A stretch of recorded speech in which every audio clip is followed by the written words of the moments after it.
Around 30% of babies in America are delivered by cesarean or C-section. But many new mothers may have questions about this procedure and how it affects them and baby. We're happy to welcome back Dr. Roz to answer some of your common questions. Welcome back. Hey, great. Good to be here. Yes. Hope you had a great weekend. Did you deliver any babies this weekend? I did not. I was in New Orleans. Okay. Had a weekend off. Not delivering babies.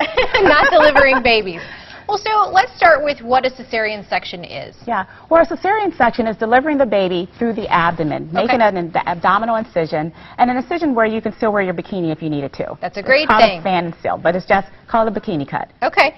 And so what is the best route, when women are choosing, some obviously have to have an emergency cesarean section, others may choose to have one. What are some reasons that they may choose to?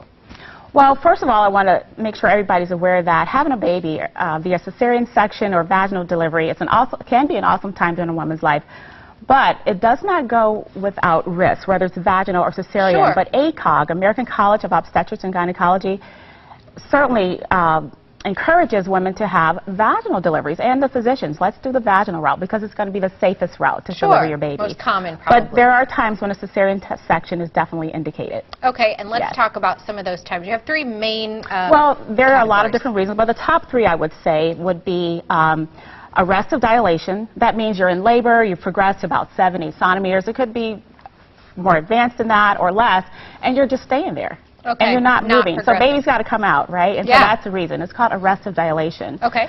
Another indication could be a breech presentation. Okay. Head's coming down first is the most common route that the baby comes.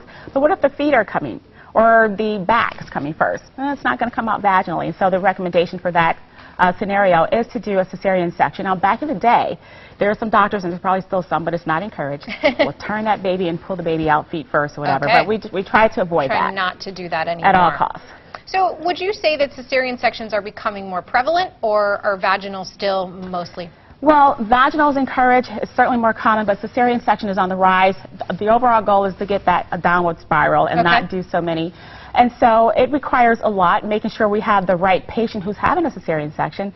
Sometimes we have patients who come in and say they want to have their baby on this day in a cesarean section. It poses a challenge for the doctor because we understand, what's best for the patient and the baby, because there's two patients that we're worried about. So we don't necessarily want to do that.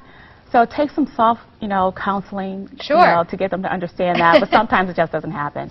If you've had a cesarean section in your first pregnancy and you have a subsequent, is it typical that you'll have another, or can you go vaginally as well? You definitely can, and we encourage it. It's called a trial of labor after cesarean section. It used to be called a VBAC. Okay. But it doesn't go without risk. And there's a 1% chance that things can go really, really bad. And so when someone's on labor and delivery, everybody's on alert. It's called, someone's on alert, anesthesia knows, and there's everybody, in case something goes wrong. And it's less than 1% chance that something can. And that would be the uterus rupturing.